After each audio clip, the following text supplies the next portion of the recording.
So there's a new powerhouse melee right now in Warframe, and it's called the Harmony. Now, you can farm this in the new Belly of the Beast event fast, and I have spent 48 hours using this weapon as I was interested in how much damage it can pull off with the best build. The weapon is fun because of its perk that condense all status effect that deals damage over time into a single instance once you have performed a heavy attack. In addition, the kills you get from heavy attacks will give you a buff that increases status duration for 30%. This gets better when you pair it with the other signature weapon of Jade while using them with the Warframe. The good news is that the 30% status duration of Harmony does affect abilities, and it's helpful for Warframes like Garuda that can stack up bleed procs to enemies. However, the status duration buff is just a secondary feature, and Harmony is an interesting melee since it allows you to deal all that damage over time in one instance. It's like the Helminth ability called Expedite Suffering, but instead of just Toxin and Slash, all damage over time instances are included. This means that if you can proc Toxin, Electricity, Slash Gas, and Heat, then you can deal huge damage on the heavy attack of the weapon. Now, before we proceed further, some of my friends are arguing if this is better than the Hate Incarnate, and my point of view is that Harmony is slightly better compared to Hate when it comes to top tier levels of the game.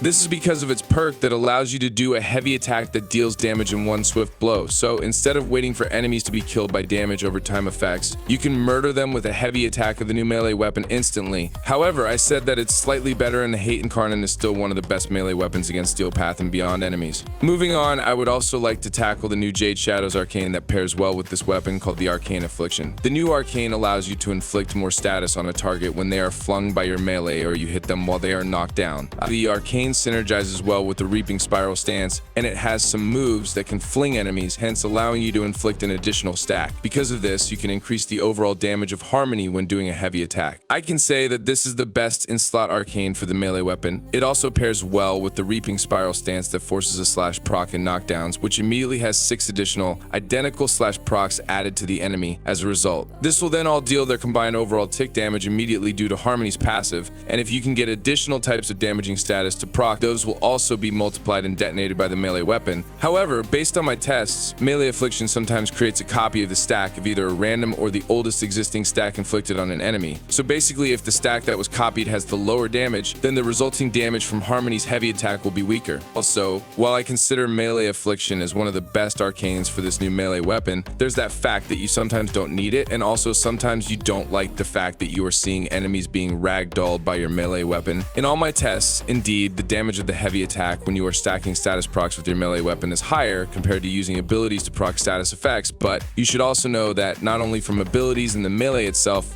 but you can also stack status procs from your primer guns to get absurd damage from Harmony's melee passive. It's a waste to just smack enemies with the weapon, as you can proc Slash from a Warframe ability and stack it, and you can also use primer guns to proc statuses like a Toxin, Electricity, Gas, or Heat to further improve the damage dealt by the weapon's passive. Overall, to help you reach that millions of damage, or even hundreds of millions of damage from the weapon's heavy attack, try to stack a lot of damage over time effects to enemies that don't just stack up fast, but also have decent damage over time, as all that damage will sum up to create a devastating heavy attack damage number from the new Harmony melee weapon. There are also a couple of Warframe synergies that you can use with the new Harmony melee weapon. One cool synergy is pairing it with Lavos or Saren. A Toxic Lash Saren can triple dip the damage of Toxin, and you can apply it to your melee weapon, hence increasing the potential heavy attack damage. On the other hand, Valence Formation Lavos also can increase elemental damage, hence increasing status like Toxin, which will get imbued to your melee weapon. Also, Citron is a good option for the Warframe, as with her Prismatic Gem, she can proc multiple damage over time statuses that increase the overall passive damage of Harmony. There's also the option to use this with Varuna, and sometimes you can instant delete multiple enemies when you combine the Fangs of Raksh with the heavy attack of Harmony. Varuna's second ability can proc multiple statuses, and most often, it procs those statuses that have damage over time. Now, add Roar in the mix that gives bonus damage to damage over time statuses, plus a faction mod, then you'll be amazed at what Varuna can do while wielding Harmony in her hand. But if there's one synergy that I strongly suggest with the Harmony is the melee god Warframe Kullervo. This is by far the best Warframe to deal massive damage to enemies with the Harmony. The Wrathful Advance is really insane in increasing not just the base damage of the heavy attack, but also the passive of the melee. Normally you'll see millions or even hundreds of millions of orange critical hit on your screen, and these numbers come from the Harmony's passive. What's better with the synergy is that with Kullervo's Wrath of Yuko Augment, you can constantly get the 12 times combo multiplier, which then increases your melee damage and as well as critical chance through the Blood Rush mod. Aside from maintaining the combo counter, Kullervo's 4th ability does allow you to inflict decent slash damage, which stacks and increases its damage when you pair it with the Rhino's Roar skill. Kullervo with Roar skill is just insane with Harmony, especially if you have the new Melee Elementalist mod that increases the status damage of your melee weapon. Each hit of Harmony has increased status damage, and this is the main reason why you get more damage from hitting enemies with the melee. However, you can also increase the status damage output of your primer gun, since there's also an Elementalist mod for both primary and secondary. Based on my tests, Kuva Nukor is the best primer gun for this Harmony synergy, as it has a very high status chance, and you can also use the secondary Encumber to proc more damage over time statuses to an enemy. However, priming enemies is already overkill, since the combination of using Kullervo's 4th ability to proc slash and then killing enemies with a heavy attack Harmony will already result in millions of damage. By the way, you might also wonder why I have Weeping Wounds in this build, and it might not make any sense to you. I have Weeping Wounds since to give my Harmony over 100% status chance. It's easy to achieve and maintain this with Kullervo's 4th ability that grants combo count per hit, and you can also use your melee to do it faster. Because I can constantly get over 100% status chance, this allows me to proc both puncture and slash at once. Adding Buzzkill in the build is not enough to make slash way more, and proc more often in this build, hence I added Weeping Wounds, so that at 100% status chance, I can also apply slash to damage to further increase the damage of the heavy attack. And since slash is the only damage overtime in this build, it makes sure that the slash stack that is being copied by Arcane Affliction doesn't only have high numbers, but is also weighted with high damage. The only thing that is missing in my Kullervo is finally completing the Purple Tau Forged Archon Shard that grants increased critical damage to the Warframe. I will be grinding these Archon Shards, and if I complete all 5 of it for my Kullervo, then it's safe to assume that I can constantly see 100 million damage on the Harmony passive. Right now, the damage of the Kullervo synergy I have shown you is fluctuating from 10 million up to 2 billion at max. With the critical damage increase, I bet that I can see a constant 100 million damage in the synergy. So that's all about it. If you have the resources, then go try out this build now. Thank you so much for watching, and we hope to see you again in our next video. Squad Leader, signing off.